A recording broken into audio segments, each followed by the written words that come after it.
नमस्कार प्रेक्षकांनो, लग्नानंतर होईलच प्रेम या मालिकेच्या येणाऱ्या भागामध्ये जबरदस्त असा ट्विस्ट येणार आहे. तर प्रेक्षकांनो, येणाऱ्या भागामध्ये इथे आता पिहू आणि तिची मैत्रीण या दोघी जणी डान्स प्रॅक्टिस करत असतात. कारण त्यांच्या इथे आता स्कूलमध्ये डान्सची स्पर्धा होणार आहे. ॲन्युअल फंक्शन असल्यामुळे त्याच्यामध्ये पिहू आणि तिच्या मैत्रिणीने पार्टिसिपेट केलेलं असतं. तेव्हा काव्या पिहू आणि तिच्या मैत्रिणीला छान इथे डान्स शिकवत असते. ती कोरिओग्राफर बनलेली असते. तेव्हा काव्याच्या अदाकारा पाहून पार तिच्याकडे बघतच राहिलेला असतो. तो तिला बघून फ्लॅट झालेला असतो. काव्याचं हे देखणं रूप आता पारची तिच्याकडून नजर अजिबातच हटत नसते. आणि त्याचबरोबर प्रेक्षकांनो, इथे आता गुरुजी देशमुखांच्या घरी आलेले असतात आणि काव्य आणि पार्थला एकत्र बघून लक्ष्मीनारायणाचा जोडा आहे आणि तुम्ही जन्मोजन्मी एकत्रच राहणार असा आशीर्वादसुद्धा दिलेला असतो. सुखी संसाराचा आशीर्वाद दिलेला असतो आणि त्यामुळे इथे रम्याचा प्लॅन फ्लॉप झालेला असतो. तर प्रेक्षकांनो, येणाऱ्या भागामध्ये कशा पद्धतीने या गोष्टी पुढे घडत जातात ते आपण सविस्तरपणे बघूया. प्रेक्षकांनो, आपण बघितलं काव्या इथे पार्थला इम्प्रेस करण्याचा परिपूर्ण प्रयत्न करत असते आणि तेव्हा ती रम्याला म्हणते की यापुढे तू जर पडलीस धडपडलीस तर देशमुखांना आवाज द्यायचा नाही, माझ्या नवऱ्याला त्रास द्यायचा नाही, मला बोलवायचं, मी तुला पुरून उरेन रम्या, असं काव्या म्हणालेली असते. आणि त्यानंतर इथे काव्या म्हणत असते की मी कशी दिसते पार्थ देशमुख. तेव्हा पार्थ म्हणत असतो की या सगळ्यामध्ये वेळ घालवण्यापेक्षा IASच्या एक्झामकडे लक्ष द्या. IASची एक्झाम आता लवकरच येणार आहे. तेव्हा माझ्या या सगळ्या गोष्टींमध्ये वेळ न घालवता तुमच्या अभ्यासाकडे लक्ष द्या. तेव्हा इथे काव्या म्हणत असते, धनी तुम्ही त्याची काळजी करू नका, एक्झामची तयारी तर मी करेनच, पण आधी तुम्ही माझ्याकडे लक्ष द्या, म्हणजे माझा निकाल किती छान लागतो ते बघालच तुम्ही. आणि तेव्हा प्रेक्षकांनो, इथे आता पार्थ खरं तर काव्याला दाखवत नसला तरीसुद्धा तिने केलेला मेकओव्हर आणि तिने तिची बदललेली स्टाईल ही आता पारच्या मनामध्ये जणू काही घर करून गेलेली असते. आणि त्यानंतर प्रेक्षकांनो, इथे काव्या पारसाठी ती छान तयार तर झालेलीच असते, पण त्याच्या आवडीचा स्वयंपाकसुद्धा बनवत असते.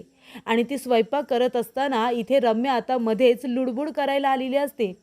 रम्या आता म्हणत असते की काव्या काय म्हणाली की माझ्या संसाराला दृष्ट लावू नकोस, आमच्या दोघांच्या मध्ये मध्ये करू नकोस, आता बघच मी काय करते ते. आणि इथे रम्याने आता उगाचच एक आयडिया केलेली असते.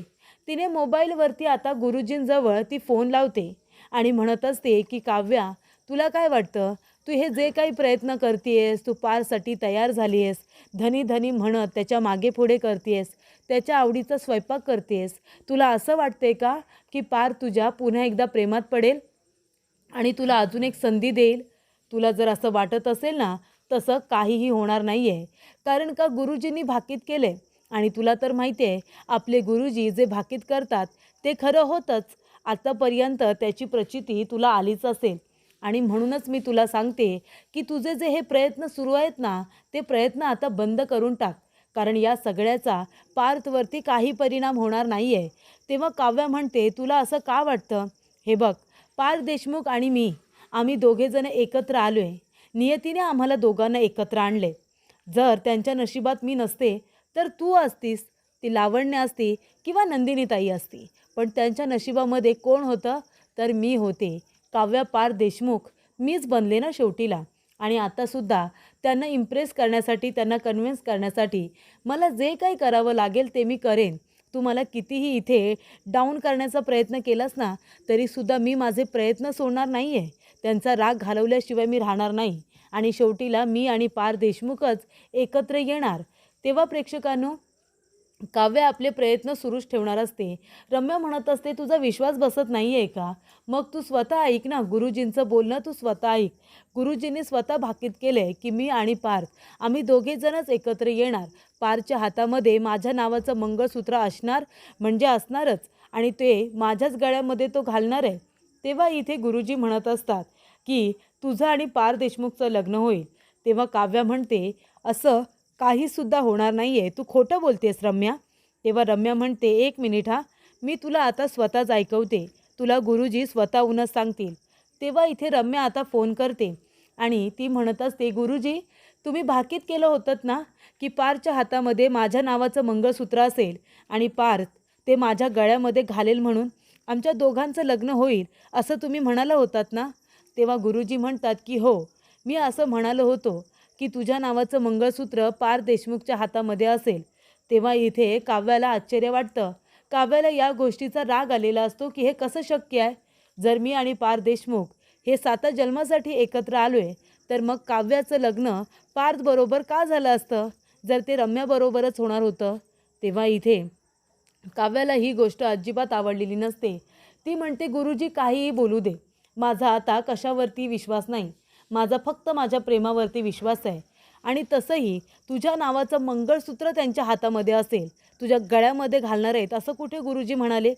तेव्हा प्रेक्षकांनो, इथे आता काव्याच्या बोलण्यामध्ये सुद्धा तथ्य असतं. तेव्हा काव्य म्हणते, तू किती आणि काहीही केलंस ना तरीसुद्धा माझा कॉन्फिडन्स तू लो करण्याचा प्रयत्न करणारच नाही आहेस. मी आता इथे फुल्ली कॉन्फिडन्समध्ये आहे. कारण का? कारण मला पार देशमुखना जिंकायचं आहे, ते सुद्धा प्रेमाने. तर एका बाजूला काव्या पार्थला जिंकण्याचा प्रयत्न करतेच आहे, तर दुसऱ्या बाजूला जीवा नंदिनीला इम्प्रेस करण्यासाठी संपूर्ण प्रयत्न करतोय. त्याने आता तिच्यासाठी इथे गुलाबाची फुलं मागवलेली असतात. तेव्हा काव्या इथे आता पार्थला जसं इम्प्रेस करत असते तसा जीवाही करत असतो. पण नंदिनी अजिबातच ऐकायला तयार नसते. नंदिनी त्याला घरातून बाहेर काढत असते. तेव्हा मात्र फुलं आतमध्ये राहतात आणि फुलांच्या दांड्या ह्या आता जीवाच्या हातामध्ये रिटर्न गेलेल्या असतात, कारण नंदिनीने दरवाजा बंद केलेला असतो. तेव्हा जीवाने मागितलेली फुलं ही आता तिच्या हातामध्ये कशीही पोचलेलीच असतात. तेव्हा शारदा म्हणत असते, नंदिनी तू कितीही नाही म्हणालीस, कितीही नको म्हणालीस, तरीसुद्धा जीवाचं प्रेम कुठल्या ना कुठल्या मार्गाने तुझ्यापर्यंत पोचतच आहे. अगं संपूर्ण जग त्यांच्या पाठीशी उभं आहे की नंदिनी त्याच्याकडे परत यावी म्हणून. मग तू का नकार देतेस? हे बघ, काहीही झालं तरी जीवा तुझा नवरा आहे आणि त्याला इतकाही त्रास देऊ नकोस. ज्या काही चुका झाल्या माफी मागतोय ना तुझ्याजवळ आणि तुला कन्व्हिन्स करण्याचा प्रयत्न करतोय ना, मग इतका राग का? हा राग तू सोडून दे ना. तिकडे काव्य जर आता पारसाठी गेले आणि जर जीवा तुझ्याकडे परत आलाय, याचा अर्थ ते दोघेजण त्यांच्या त्यांच्या आयुष्यामध्ये पुढे निघून गेलेत. मग या गोष्टीचा विचार तुम्ही दोघांनी आता केला पाहिजे. जीवा इथे स्वतःचा कामधंदा सोडून तुझ्यासाठी इथपर्यंत आलाय, मग तरीसुद्धा तू एवढा भाव का खातेस? तेव्हा प्रेक्षकांनो, एका बाजूला रम्या आता इथे काव्याला खूपच जास्त डाऊन करण्याचा प्रयत्न करत असताना काव्या म्हणत असते की तुला जे काही करायचं आहे ते कर, पण काहीही झालं ना तरीसुद्धा तू पार देशमुखला माझ्यापासून दूर नाही करू शकणार. तेव्हा पार्थही तोच विचार करत असतो. काव्या त्याच्या आता जणू काही नजरेसमोरच येत असते. इतकी ती सुंदर दिसत असते. ती विचारत असते की पार्थ देशमुख सांगा ना, कशी दिसते मी? तेव्हा पार्थ म्हणत असतो की खरं तर ती सुंदरच दिसत असते, पण त्याला आता काही बोलायचं नसतं. मारणी म्हणते, माझी सून इतकी सुंदर दिसते की कुणाचीही दृष्ट लागेल आणि ती दृष्टसुद्धा काढते. तेव्हा प्रेक्षकांनो, काव्याने बनवलेला त्याच्या आवडीचा पदार्थ, त्याच्या आवडीच्या भाज्या ह्या आता पार्थ देशमुखला खूपच जास्त आवडतात. फक्त त्याची एवढीच इच्छा असते की काव्य हे सगळं जरी त्याच्यासाठी करत असली तरीसुद्धा या सगळ्यामध्ये वेळ न घालवता काव्याने आपल्या अभ्यासाकडे लक्ष दिलं पाहिजे. आणि त्यानंतर प्रेक्षकांनो, मानिनी इथे काव्याला सपोर्ट करत असते, तर तिकडे शारदा जीवाला सपोर्ट करत असते. दोघी आया आपल्या मुलांच्या पाठीशी खंबीरपणे उभ्या असतात. तेव्हा प्रेक्षकांनो, आता पिहू आणि तिची मैत्रीण दोघीजणी अभ्यास करत असतात आणि एका बाजूला डान्सची प्रॅक्टिस करत असतात. तेव्हा पिहू म्हणत असते, काय करायचं आपण? आपल्याला आता डान्स कोण शिकवणार? आता थोडेच दिवस उरलेत. तेव्हा काव्या म्हणते, काय झालं पिहू? तुम्हाला दोघींना नाश्ता देते आणि तुम्हाला विचारते की अजून काय हवं आहे का? तेव्हा इथे पिहू म्हणत असते की नाश्ता तर आम्ही करू, पण अगं वहिनी, तुला माहिती आहे का, आमच्या स्कूलमध्ये ॲन्युअल फंक्शन आहे आणि त्याच्यामध्ये आम्हाला दोघींना डान्स करायचा आहे. आता तूच सांग ना, आम्ही कसा डान्स करणार? आम्हाला दोघींनासुद्धा डान्स येत नाही आणि जरी शिकवलं तर थोडंफार करू गं. तेव्हा काव्या म्हणते, मुलींना डान्स येत नाही असं बोलायचंच नाही. मुली मुळातच डान्सर असतात, तुला माहिती आहे ना. गाणं एकदा लागलं की आपल्याला काय स्टेप करायला सांगायला पाहिजे का? आता मला कुठे डान्स येतो, पण तरीसुद्धा मी डान्स करते. मी असताना तुम्हाला दोघींना फिकीर करायची गरज नाही, मी तुम्हाला डान्स शिकवते. तेव्हा पिहू म्हणते, खरंच? खरंच काव्या वहिनी? काव्या म्हणते, हो खरंच. तुम्ही पटापट आता तुमचा नाश्ता संपवा, मी लगेचच माझी कामं उरकते आणि तुम्हाला जॉईन होते.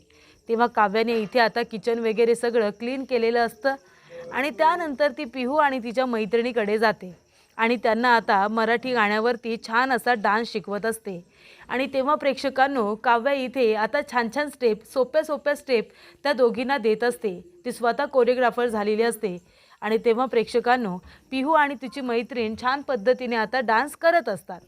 तेव्हा इथे काव्य आता स्टेप सांगत असताना त्या ठिकाणी आलेला असतो पार्थ आणि पार्थ आता दारामधून बघत असतो.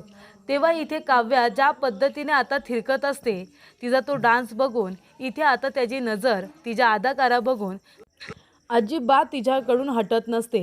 तो तिच्याकडेच एकटक बघत असतो. आणि तेव्हा प्रेक्षकांनो, जाता जाता पारच्या डोक्याला आता दरवाजा लागतो, कारण त्याची नजर काव्याकडेच असते. काव्या म्हणत असते, काय पार देशमुख, कुठे बघताय हां? लक्ष नाही आहे वाटतं तुमचं. तेव्हा काव्य म्हणते, असे जर माझ्याकडे बघत राहिलात तर बघा हां, आता इथे ठोकलात, उद्या माझ्या प्रेमातसुद्धा पडाल तुम्ही. तेव्हा इथे पार्थ म्हणतो, असं काही होणार नाही आहे आणि तो सरळ तिथून आता निघून जातो. पण इथे काव्याच्या अदाकारा बघून, तिचे डान्स स्टेप बघून पार्थ आता विरघळलेला तर असतोच. तेव्हा प्रेक्षकांनो, एका बाजूला जीवावरती धनंजय काका चिडत असतात, रागवत असतात, पण इथे शारदा खंबीरपणे आता जीवाला सपोर्ट करत असते. त्याला योग्य वेळेवरती जेवण, त्याच्या मोबाईलला, लॅपटॉपला चार्जिंग, या सगळ्या गोष्टी आता व्यवस्थितरित्या सुरू असतात. तर इथे रम्या आता चिडलेली असते. ती म्हणत असते, आई, त्या काव्याला बरोबर धडा शिकवलाय, गुरुजींचं बोलणं आता ऐकवलंय तिला. गुरुजी तिच्या समोरच बोललेत की माझ्या नावाचं मंगळसूत्र पारच्या हातात असेल म्हणून. तेव्हापासून ती काव्य आहे ना, किती नाही म्हणत असली तरीसुद्धा जेलेस तर ती झालेलीच आहे, इन्सिक्युअर झालीच असेल. तेव्हा इथे आता वसू म्हणत असते, एवढं काय केलं आहेस काय तू? तेव्हा रम्या सांगत असते की गुरुजींना फोनवरती त्यांचं बोलणं ऐकवलं, AIने त्यांचा आवाज तयार केला आणि तेच डायलॉग तिला ऐकवले. तेव्हा इथे आता काव्या तो विचार करतच असते की खरंच असं गुरुजी म्हणाले असतील का? आणि त्यानंतर गुरुजीच आलेले असतात. गुरुजी आल्यानंतर काव्य आणि पार्थ दोघेजण तिथे असतात. तेव्हा काव्या म्हणते, पार्थ या, आपण जोडीने गुरुजींचा आशीर्वाद घेऊया.